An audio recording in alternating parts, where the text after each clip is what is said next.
Well, hello, everyone. Welcome to Life on the Field, a missionary spouse perspective. This is a fantastic opportunity that we have today to join in with some of our missionaries around the world. And I guess that's probably a great place to start is to identify everyone here as missionaries. Even though we've been talking about missionary spouses, everyone you see here on this webinar, the LCMS certainly considers missionaries. And we thank you for the love and the blessings that you are to so many people around the world. My name is James Baumgartner, and I serve as the manager of pastoral missionary recruitment for the Office of International Mission, excuse me, and blessed to be the moderator today. So let's go ahead and get into some nitty gritty here, and we'll take it away. Um, there are various categories that we're going to try to address today, things like family life and medical, housing, education, finances, safety, and some miscellaneous fun questions and whatnot. Feel free to use the chat box, all the participants that are here today, and we'll try to field some of those as well. So let me start us in a word of prayer, and we'll jump right in. God of grace, we thank you for this brief moment to share together and take joy in the work that you do throughout the world. Bless our conversation, bless these missionaries, give each of us a discerning heart to follow your direction, your calling, and in all things to be glorified through Jesus Christ our Lord. Amen. All right, missionaries, please take a moment, introduce yourself, tell us where you're at, how long you've been there, and a little bit about your family dynamic.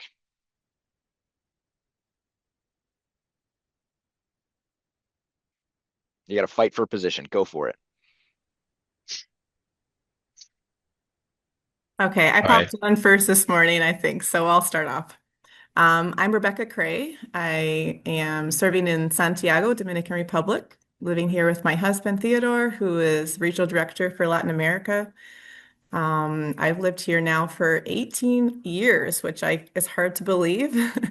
And we have five children, and we've lived the whole time here in Santiago. So I have I'm now platanado, they say, because I eat a lot of green plantains, which is one of the main staples here. So I'm a Santiaguero. I can go next because Becca's my inspiration. We came on the field and she was one who welcomed us. And I'm the wife of David Preuss, who's the regional director in Eurasia. So we started out in the Dominican Republic, and then about 4 years ago, we moved over to Eurasia for him to do a different position. And then about 2 years ago, he came into the RD position. So we have 9 children, two of which who have just repatriated to the US. And so we started when our oldest was, I think he just turned 13 right when we moved to the DR. And so we've seen a lot and been in two different mission fields. And it's a pleasure to be here and to share some of what we've learned with you all.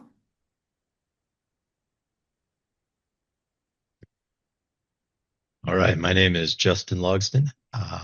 My wife and I serve also in Santiago, Dominican Republic. My wife is the assistant regional business manager for the region. We are currently, however, in Colorado. We just had the birth of our second child, Eliana. And thanks be to God, everything is well, everyone's healthy. So now we're working on getting the needed paperwork to get back to the DR, hopefully, hopefully sometime this summer. Um, so we've been serving in the Dominican Republic. Well, yeah, a little bit tricky with the newborn, but we had been there for a little bit over a year, and before that, we'd been in Belize for 2 years. And there, I was a, I guess, titled missionary of communication specialist, but now in the DR, I am a supporting spouse.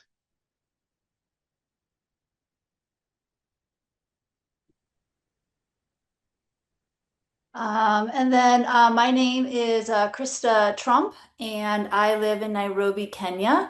Our family has been on the field 17 years now. We did our first 2 years in Uganda. My oldest son was born over there. So for our kids, they've all grown up overseas. We've been the last 15 years in Nairobi. My husband is the regional director for Africa. And then about 12 years ago, I started work part-time doing assisting our project manager, doing stuff with grants. We call me the project secretary. And almost a year ago, I increased to full time, but I only do that at 80%. So I work assisting our project manager, and then I also do the logistics for our team events when we get together for retreat and continuing ed. And my husband and I, we have 5 children. Nice. Thanks, Krista. We also have Deaconess Clarion Fritsche with us. I don't know if you can hear us, but we're having some technical issues on your end. Yes, I can. Can you hear me? Yep, go for it. Yes, I apologize. For some reason, we're working on getting my camera to work. So, I apologize. Hello, I'm Deaconess Clarion Fritsche. It's a pleasure to be here with you all. Back with Jennifer Preuss and Rebecca Krey, who I also served with in the Dominican Republic. I was there for about 9 years and came back to teach kindergarten, and now serve at the Office of International Mission with Missionary Services. So, yeah, thanks for being here.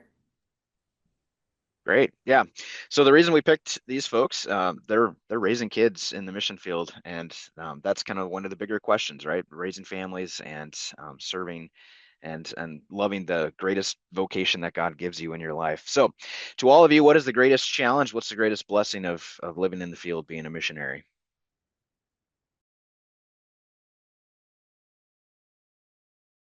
I just go in order again.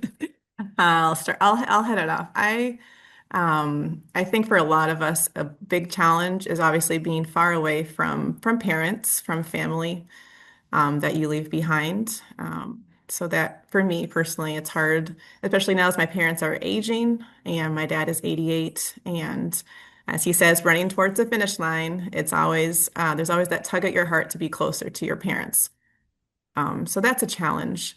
Language is always a challenge, living in a new country, and not always being able to communicate clearly what you want to other people. Some of the blessings, I certainly feel like the biggest blessing is just having such a large, you say goodbye to your family, but you just gain such a huge mission family around you. You have fellow missionaries that you have instant bonds with as you're, serving, going through the same struggles and challenges with. You have your local new family members, your local people, local Dominican people for us here in our church family here. And so I just feel like I have now extended my family to so many places and countries, and that brings a lot of joy. And also seeing my children go through growing up and learning a new language, learning a new culture, and all the experiences that they have that I think are very unique and special, and seeing the church in a live and vibrant way, I think brings me a lot of joy on the field. For me, I think I'll just pick a couple things because there's a lot of things I could think in each category. But one thing that really stands out is that on the mission field, you do encounter a lot of challenges and new experiences, and of course, your own children who you know well, your husband who you know well. So sometimes dealing with some of those challenges kind of takes all of your creativity and I don't know, a lot of energy and investigation, and so it's kind of like all hands on deck for some of the big things, like a move to a new country and getting kids settled in that. But I will say one of the biggest blessings is just to see how God brings you through all of those challenges, and the blessing that it brings to your family and yourself and your marriage too, when you face those things and you kind of struggle through them sometimes and see the result of it and that God has brought you through it. And also one big blessing is to say, yeah, there is a lot of personal, I don't know, investment in that. And you have to, do a lot of the immigration things and things, wake up every morning and do the kids' schooling and find out answers to questions that maybe you haven't thought of before. But the support that we have, whether it be from OIM and the people who are rooting for you there and there to help and give you answers for what has worked for others, And then all of the people who are also in the field with you, you can draw upon them for support. So it can be exciting. You can, it's definitely an amazing life.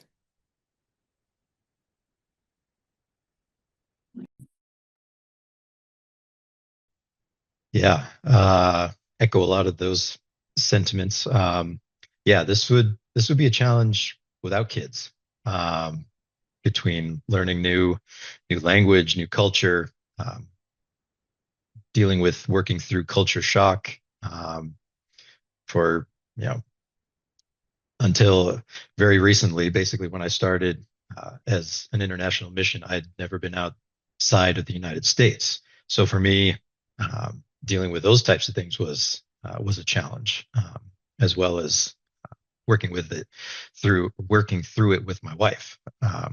It was just, yeah, this whole brand new set of challenges that we weren't exactly expecting to have to deal with, but they are a real thing.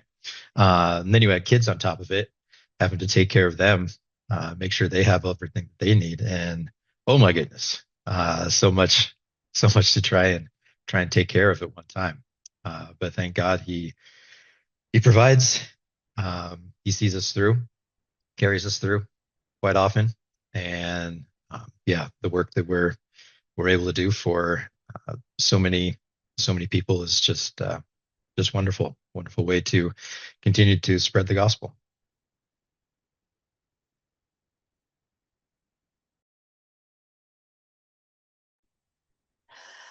For me, just to echo what others have said, being far away from family is the biggest challenge. Uh, Sometimes you just want to see your parents or your sister for like a weekend, and you don't want 24 hours of, travel and jet lag. And that's just not possible. And so being so far away, and can make it difficult. On the other hand, with the internet and everything like that, it's so much easier today than it used to be. My parents were missionaries, with Lutheran Bible translators. They lived in Liberia. They didn't even know if letters made it. Like it took their parents, I think, a couple months before they knew that my parents had arrived safely. So that puts it in perspective. So it is really nice. And then with my parents, I'm always very deliberate. We always do a video call every week. And my mom sometimes even says that she talks to me more often than she does with my sister, who lives in the same town, because we are so intentional about connecting because we live far away. But then it's hard because they don't see the grandkids growing up in the same way as if we lived close by. For the blessing, we feel that this is a great place to raise our children, to live. It's also in here in Africa, the churches are growing, and so the work is really encouraging. They don't have enough pastors, and they have no problem planting churches. They just don't have enough workers, and so the work that we do is just really encouraging. And our kids enjoy it here. Most of them either identify as Ugandan or Kenyan. If they had to transition back to the States, that would be difficult. We enjoy the international aspect. I think it brings a richness to their upbringing that they wouldn't have if we were in the States. And so, yeah, we actually really feel, it's not without its struggles, but we feel really blessed to be living over here. Thanks, Krista. So you touched on something actually, the next question. So we'll have the others kind of fill in the gaps here. Thinking about aging parents, thinking about the relationships that you have with your family back home. Have those relationships suffered over the year because of your absence from the States, or is there a unique blessing kind of mixed in there? I know every 22 months, our missionaries do come back to the States for network support building and whatnot and can re-engage physically and whatnot, but we'll let you talk about that and see what you have to say.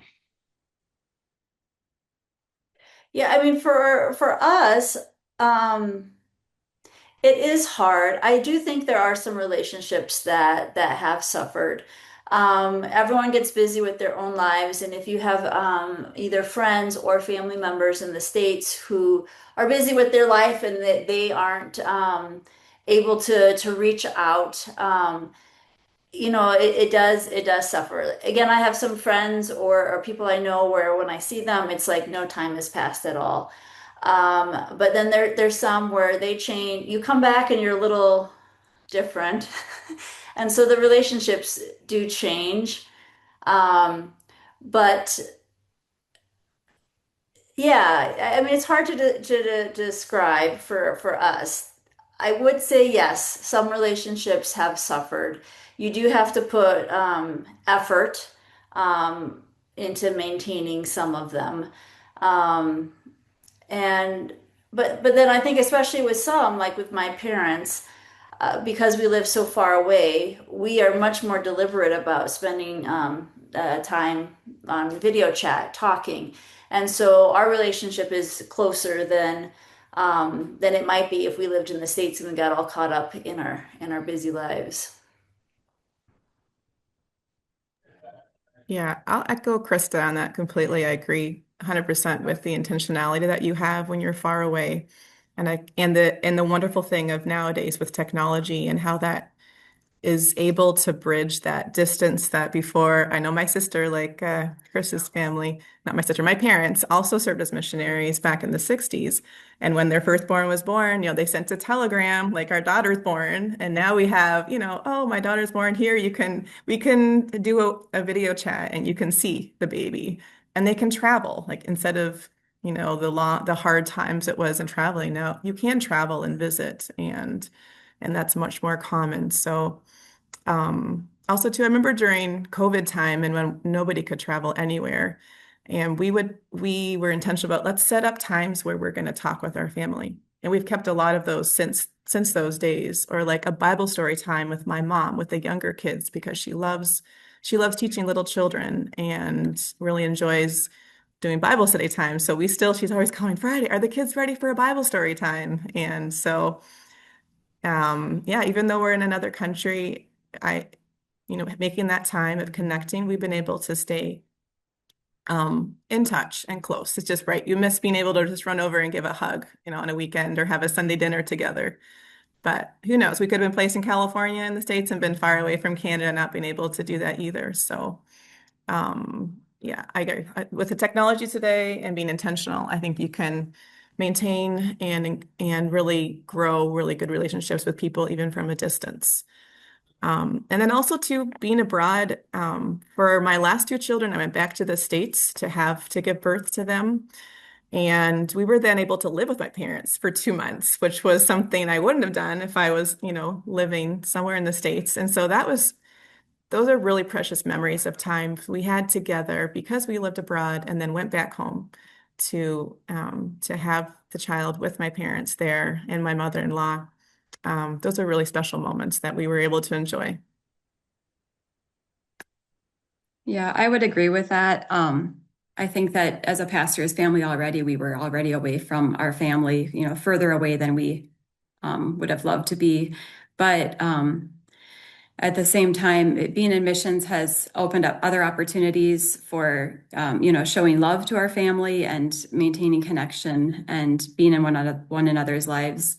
So both of our parents have been able to, come and visit us. Well, my mom and then David's parents, which has been neat for them. And we try to, just stay connected. I guess the main thing is that you're showing love and respect and staying in one another's lives. So wherever we are in the world, we're a little further than we might want to be, but at the same time, that same intention is there. And I think that they know that. And we just try to take those opportunities as we're able and stay in one another's lives as much as possible.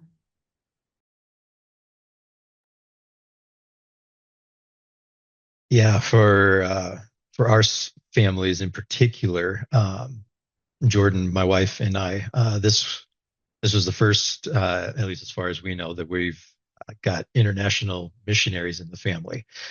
So kind of taking it in a little bit different way. They're has been and still is some explaining to our families of what exactly it means to be called um, to a service as an international missionary, as opposed to, oh, it's just a job type of a thing. Um, so that's been a little bit of a challenge. Over the over the years. We've kind of gotten better at explaining it to them. So I think they're starting to figure out that this is, yeah, it's more than just a job. It is a calling. But nevertheless, yeah, it is difficult being away from them. Before we began our service, we were all very close. The vast majority of us all living in Colorado, just a couple hours from each other. So there are a lot of big family gatherings for holidays or long weekends, birthdays, Christmas, all those wonderful memories. And now it's a lot harder to be able to do that. Again, as many have mentioned, technology makes it easier, which is an amazing blessing.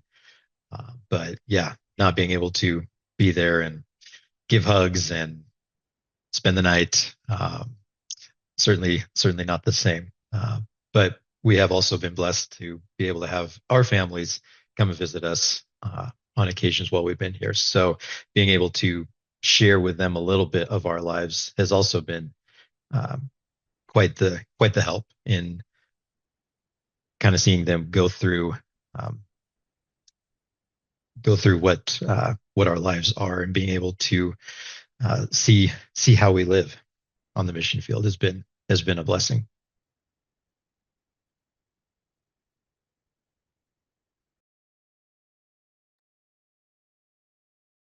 Deaconess Clarion, we can see you. Thank you. Glad we got that worked out. I apologize about that. So I realized that all of you really started with young kids on the mission field. And a lot of folks thinking about joining in on the mission story have kids maybe already in middle school or high school. So maybe I'll just ask you, Deaconess Fritsche, kind of in your role, what sort of resources are available from the LCMS side of things to help children socially, emotionally connect and make that transition to the field from this culture to that culture? Yeah, we are really interested in caring for families and missionary kids from the time that you come in for an interview to repatriation. So we do have programming when children come in as their families are having their interview at the International Center. The children are also being prepared through activities and Bible study to think about missionary service.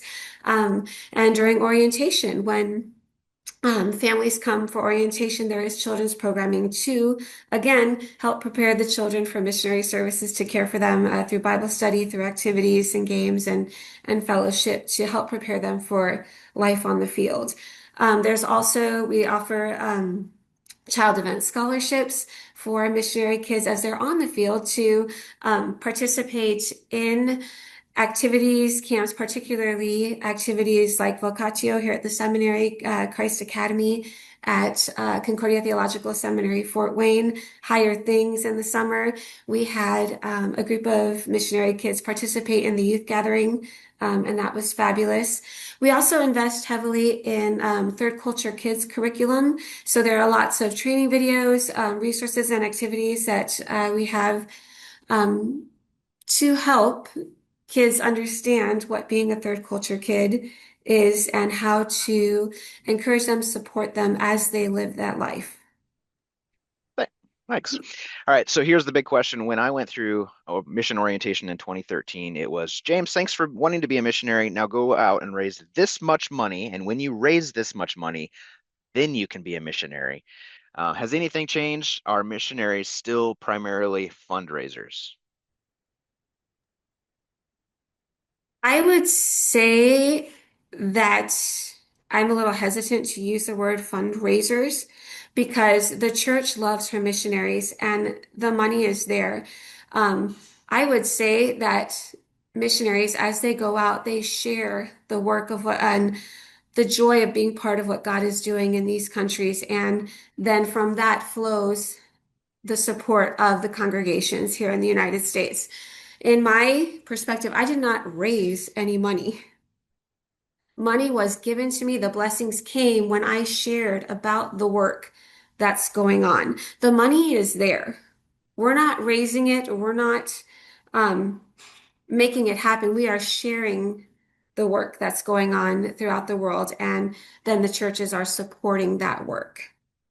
And through orientation, it has changed. I agree with you, James, that when I went through orientation, it was like, okay, go on out.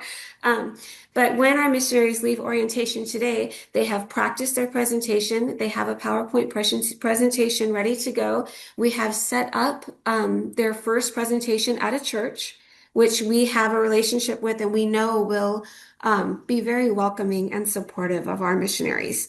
So I believe orientation and preparing the missionaries to be more than fundraisers. It really is a network building, relationship building, so that the congregations can support their missionaries.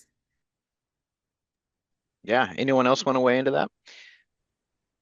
And I can speak to that too, because we came on at that time, and actually it came up at our regional retreat last year. I think it was Mark Wolfram who had talked about some of the changes, which actually hadn't been, up to date on some of those things because, I'm living my life. And so I don't always hear all of the updates coming and happening. But we were part of that kind of the whole green light and that was part of our initial adventure, which at the time, I wasn't up, didn't have a problem with the process that we went through. We had a baby too, so we worked with Pastor Krey, who was our RD at the time, and they were very understanding that we had to delay coming to the field because of Zika. So like, there's always those adjustments that happen, and I guess that's kind of my point. Is just like you see things change over time, and for the most part get better and improve because of like feedback and different things going on in the world and about, different updates and changes. So when I heard about the change last year, I was happy to hear that there was some changes, and it just speaks also to the fact that, we've got kind of like a living organism, that's adapting and always trying to improve and help. And so that's kind of my take on it, other than I don't know a whole lot of all of the details because I'm not the one on the front lines of that. But that's sort of my main takeaway from that, is just that things are like we've got people working for always making the system better. And at the same time, nothing's ever going to be perfect. And we understand that. So. Yeah, and now instead of a theoretical deployment when X dollars is raised, it is a set deployment date from the very beginning, day one of, or not day one, but that first week of orientation. Missionaries know when they're going to deploy to the field, no matter what theoretical money comes in for them. So it's the conversation has shifted to go out and teach Lutheran missiology to the congregations of the Missouri Synod. Yeah. What about worship life? What does worship life look like for you? Are you worshiping primarily in different languages, English language? Who do you gather with?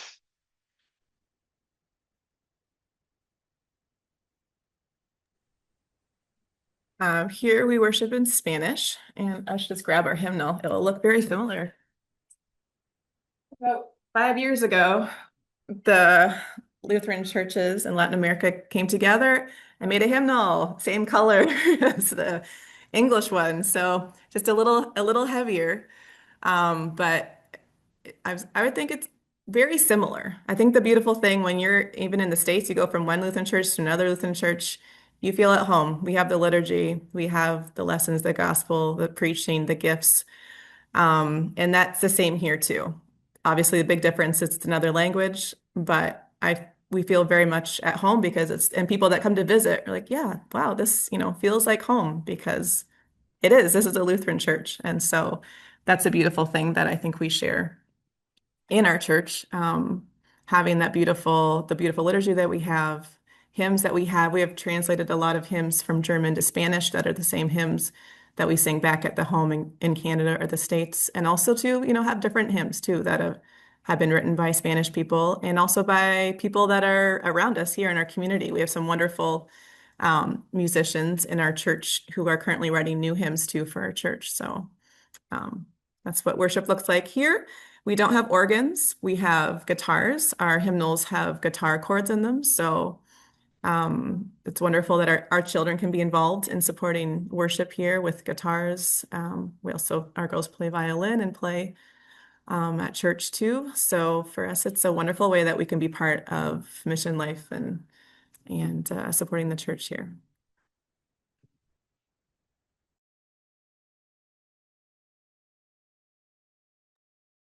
I can go next.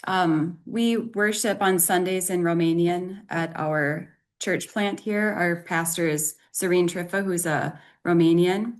And so we're working on building that church, and we're also building the regional center here. So it's actually, this question is kind of in process for us, and we're working to kind of stabilize our balance of English and Romanian worship, because we've got a lot of team members coming here who don't speak Romanian yet. So we offer a once a month English service, and we're potentially going to be increasing that to maybe twice a month too.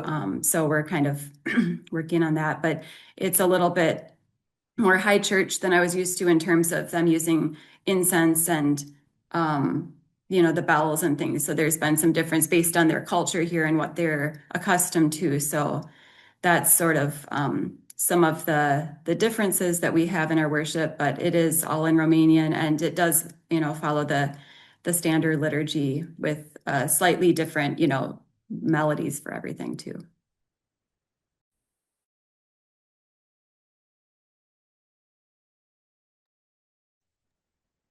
Yeah, obviously Becca talked about the Santiago worship, which we are a part of right now. So yeah, all in Spanish. We do occasionally, our team gets together and we'll have like a midweek service in English, or team meeting with a service attached to it, and then a dinner after in English. So those are nice, being able to have a worship service every so often in the native language is always nice. Not have to think quite so hard about the second language. But in Belize, where my wife and I first served, is a little bit more interesting, with some of the worship services are in Spanish also, but there are others in English, and it just depends on where you go in the country. So kind of more towards the northern portion, towards Mexico, those ones are obviously in Spanish. But then if you go to the southern part, it's a lot more resorts, and the Garifuna population, which is kind of a Creole mix race of folks who live down there. So they actually predominantly speak English and Creole. So down there we would have our worship services in English. So an interesting mix there in Belize as far as different worship styles. Additionally, in the Spanish-speaking services, they were typically more formal liturgy, hymns, whereas in the Placencia, where the English services were, we'd still go through the liturgy, but it's a little bit more relaxed of an atmosphere with the people down there, just because that's their culture. So having all those different types of cultures in one country was a fun challenge.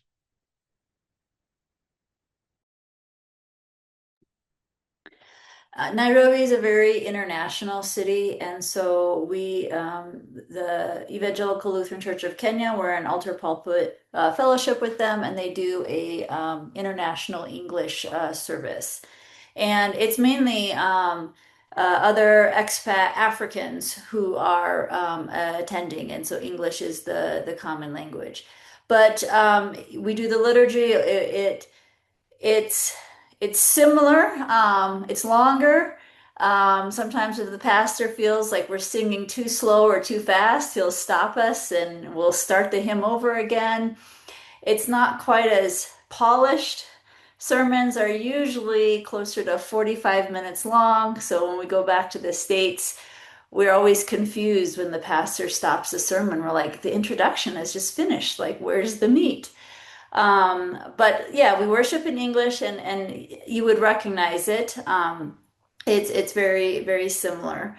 Then one just other thing to add that I had never really thought about, but when we go back for home service, my husband is a pastor. We are traveling all over, and so he does not get a chance to write a new sermon every Sunday. So one thing I had never it had never clicked for me is that when we do go on home service, me and the kids, we hear the exact same sermon the entire summer we're home, and that can get a little old, and the kids can memorize it. We've had kids fall asleep during it before when they were old enough to not fall asleep.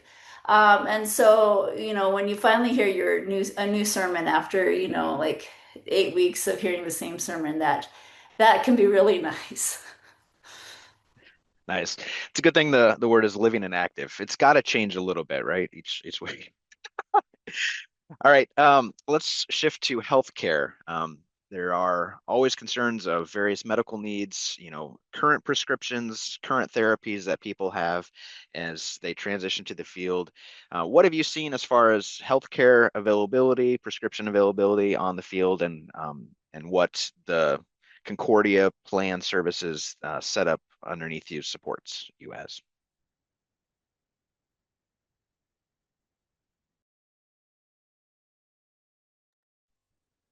I feel as a missionary over these years and having 5 children and having a son with open heart surgery, my husband and I both have chronic conditions. We're still on the field and very well cared for. I feel our healthcare has excellent coverage. We have I have medicines that I cannot get here, but I can have them shipped to me, or I just pick up extra quantities with my doctor in the States before I come. I think it's just important to be clear before you come on the field to ask questions about like what are your personal family medical conditions? What do you need? Um, can that be supported in locations? There are some locations that are isolated that don't have very good hospital cares, so maybe that might not be a good location for you as a family. But there's a lot of other major cities, like international cities, that have excellent healthcare, even better healthcare than you might even find in the States. A lot of times here we're like, it's so nice we can just, I've even had a family member come down here to do an MRI because her wait time is so long in Canada to get an MRI. She's like, I'm going to do my MRI when I'm down visiting you. So we can just walk into the hospital any day and just say, hey, I'd like to have this test done, pay out of pocket a very small fee, and have excellent care. So I feel very well cared for as a family. We just had our kids' biannual dental cleanings done, and so we went into the dentist here, and it took me about 3 dentists to find one that I felt, confident with, because like David had kind of a botched root canal at one, and then the other was a little difficult with orthodontic scheduling. So we finally found one. We've been with them for about 3 years and have had great service from our dentist there.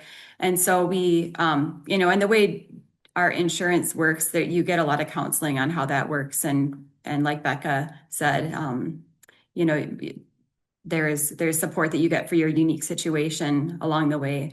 But typically we've found it to be a pretty straightforward process. I'll pay, usually what we'll do is we'll pay out of pocket and then submit the claim, and it will be reimbursed right away to us. And medical care is usually, at least where we've served, it's been quite a bit cheaper for the things that we've had to do. I've also had a baby in Romania. And so that was a whole other process. But when those things come up, as with many things, you can talk with the people who are able to help you and guide you. And there's usually a route to take that will work. And of course, Krista, we have to hear from you with Africa. Yeah, living in Nairobi, we have very good care here. We've helped assist several different LBT families who had to come to Nairobi for medical care. there's a lot we can do. And if anything can't be taken care of here, then there's always like Johannesburg in South Africa. But I've had babies here. My 14-year-old son tore his meniscus last year, had knee surgery, and then re-injured it this January, tore the meniscus out of the knee. And yeah, that was really easy. The injury happened on Monday. Tuesday, I called and said, "Hey, can I come in for an MRI?" They're like, 1 o'clock? Perfect. Got the results. I WhatsApped the surgeon from the previous year, because we had dealt with him the year before.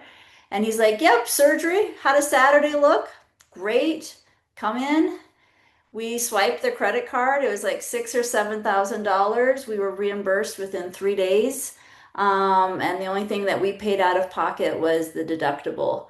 And I know if we had that done in the States, it would have been much more expensive. And then he's doing physical therapy now. That's not an issue. So here in Nairobi, very good medical care. We have a missionary from another country who is just coming to Nairobi to get cataract surgery.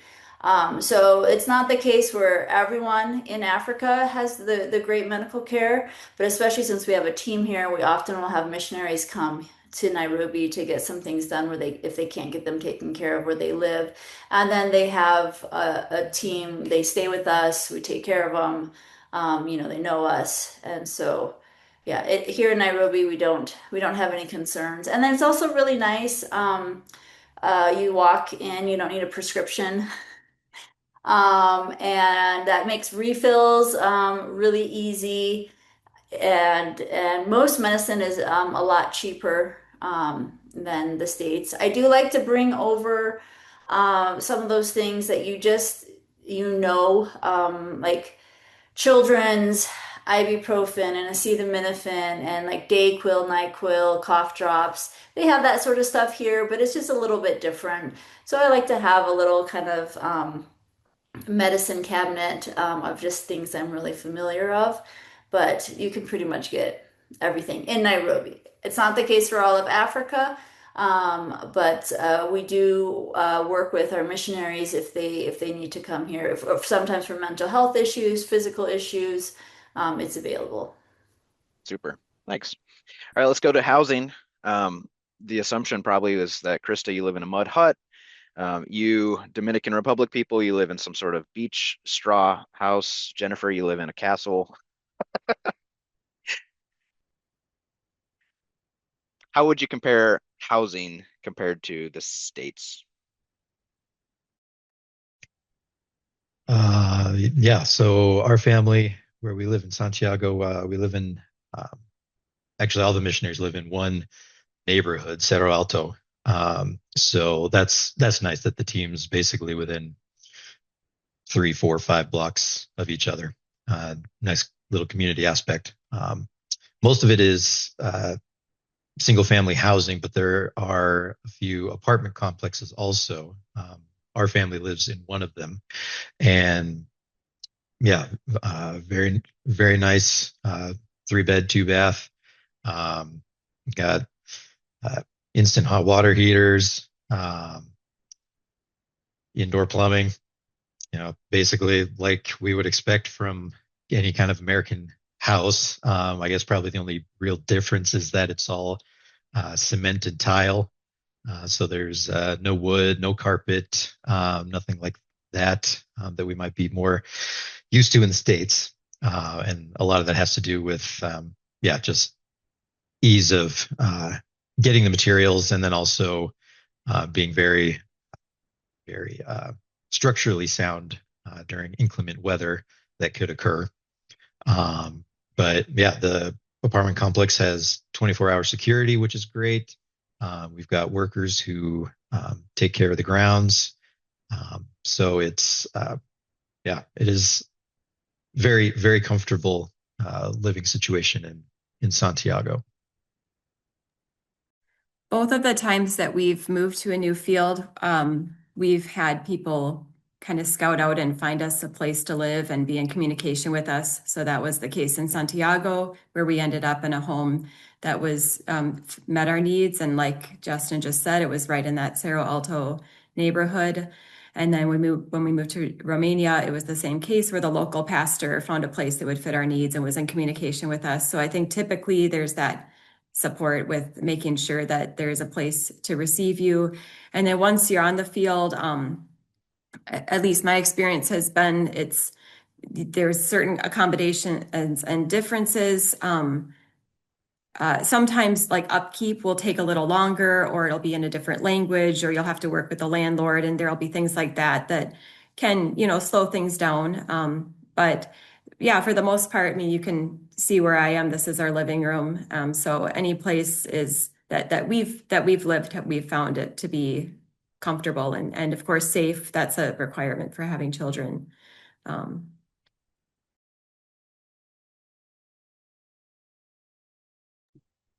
For us, someone once told me that living in Nairobi is kind of akin to like living in New York City. And so you can find every sort of type of housing here.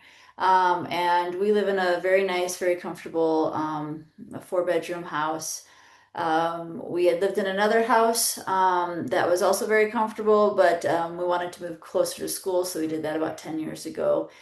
And it's really nice. We have, I know a lot of people at like our kids' school where they are working for other mission organizations and they have very strict housing caps or allowances. They can't go over a certain dollar amount. And what we had been told is that, I mean, you want to use common sense. Doesn't mean you just pick out anything, but LCMS does not give us like a specific, you can only, spend this amount. And what we were told is that they want you to be able to feel like you're in a home. Because if you are feeling like your house is your home, you're much more likely to stay on the field much more longer because you're coming home to home. You're not feeling like you don't want to feel unsafe, right? If you live in a house where you don't feel safe, right, you don't want to stay there. And so we always work with our missionaries, depending if they have kids, if they want to be close to school. It looks different across the field, depending on everyone's needs and safety requirements. But I did get asked once if we had toilets, and I had to be like, yes, there's four of them in my house. We have Very toilets. nice. So Very people nice. people don't always think that. Well, and the rental costs for all of you and housing utilities and whatnot, that's part of the network supported structure that's underneath you that you're supported as. It's not out of pocket. All right, switch to education. We've got just 12 minutes left, so forgive me if I'm picking up speed here. Switching to education, some of you homeschool, some of you send your kids to international school or local school. Can you speak to the challenges and blessings, i.e., has your child's education suffered from you being abroad? Yeah, I think there's probably every possibility type of education you'd like to have wherever you live in the field. You obviously can homeschool anywhere you go in the field. There's a lot of international schools. There's an international school where we live here. I know where Krista lives, there is too. There's also good options for local schools. What we found that's worked for our family is to have our kids go to a local school to learn the language. And then after they've learned the language by grade 5 or so, they've come home and we've homeschooled because I also enjoy I like homeschooling. I'm from sisters and brothers that also homeschool their kids, and we went homeschool through Wittenberg Academy, which I learned from Clarion, was a great option, and it just has fit well for our family, where we have the flexibility for the kids to be involved in other mission activities. We get to spend more time together, and it's worked well for our family. So I think overall education has been great in the field, and obviously the bonus of learning another language and another culture, which is I think priceless.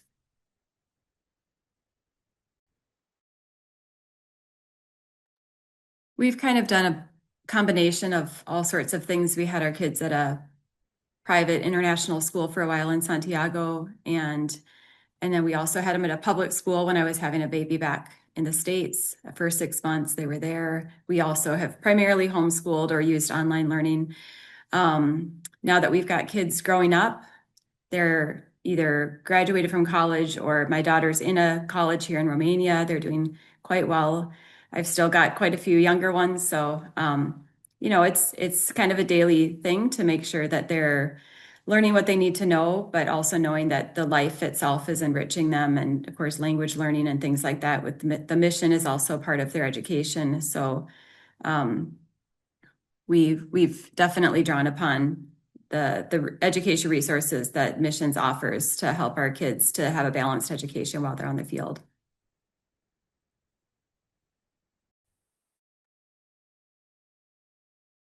And my wife and I sent our oldest son Malachi. He's gone to a preschool in Santiago, and it's a great preschool. Very happy to be able to get him in there, and yeah, he's enjoyed his time there immensely. And again, yeah, awesome to have him get into that culture, the language.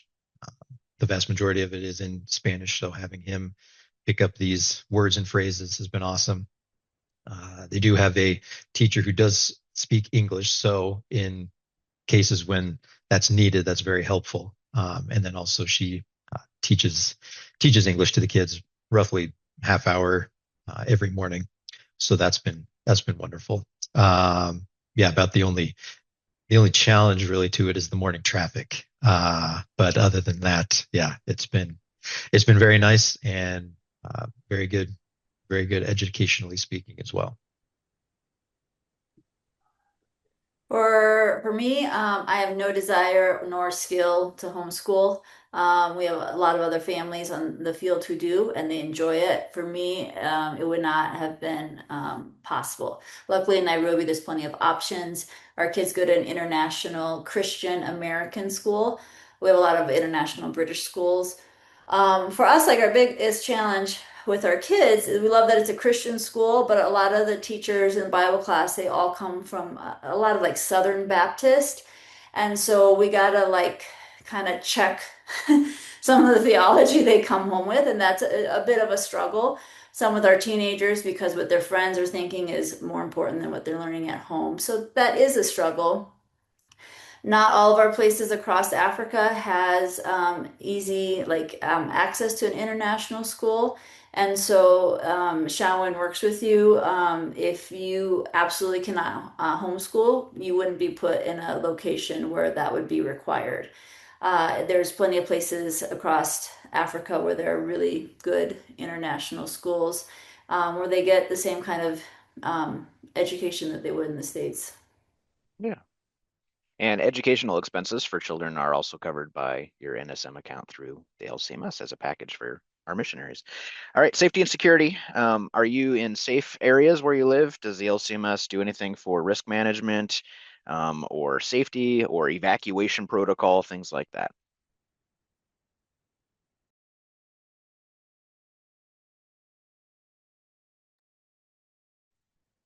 I know they do. They have the SOS app, which we have not had to use often, but we have used it a couple times to consult different providers in different areas for finding support when we need it. And then I know we saw a lot of this at COVID based on people's individual situation. We were in the DR at the time. We definitely saw a lot of working with people in their individual situations and responding to needs as they came up. On a personal level, we use the Life 360 app so we can keep track of our kids when they're walking around town and kind of see where they are.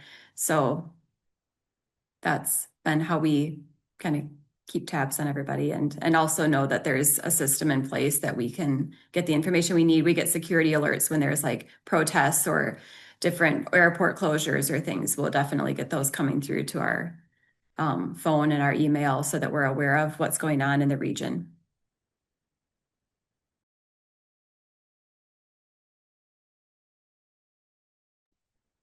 For us, one of the things that I have is a paid subscription to a WhatsApp group that in the LCMS it's we get reimbursed for it. It's like $35 a year, and it lets us know of protests or even car accidents, security issues. Um, And yeah, we're always kind of keeping an eye on what the security situation is. If there's protests in the area, people, don't come to the office, work from home. But we've never really been in a situation where we ever like actually felt our safety, like we were in danger. And we always do make sure that the houses, because in Africa, because you're white, you're assumed to be rich, you can be more of a target. So we make sure that all the homes have the appropriate safety features that they need. Yeah, and that was actually one of the questions that came in from beforehand, registrant. So to you as females, is there something about missionary life that you find as females that your husbands may not have to deal with on the field? Sorry, Justin.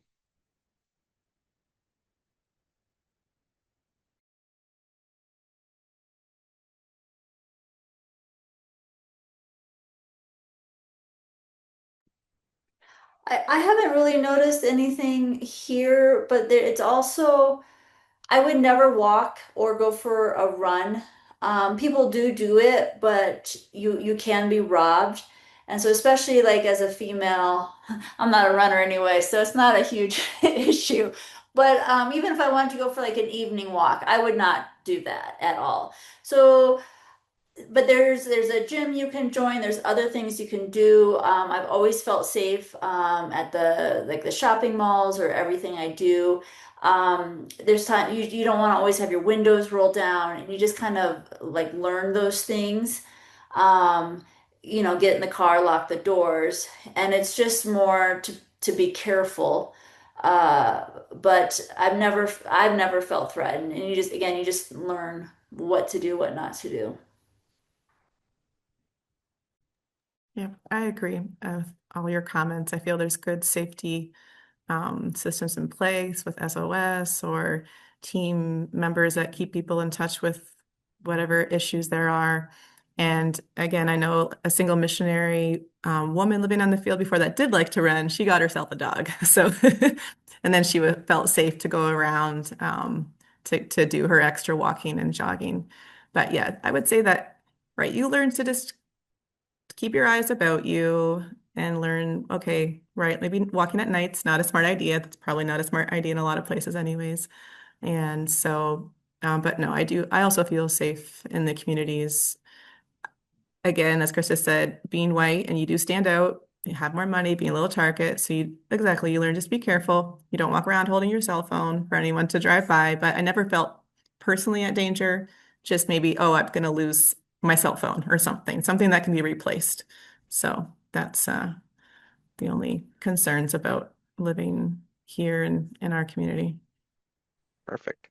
All right, one sentence each, or one or two. Any advice that you would offer to anyone considering missionary service, thinking about what this could look like for their family?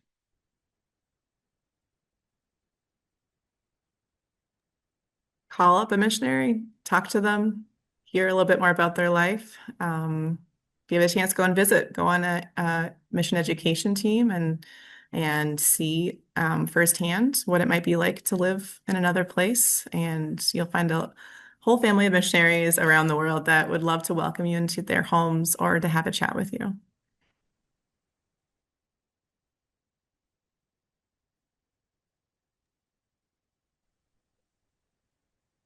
I don't have anything eloquent to say other than just that it's an adventure.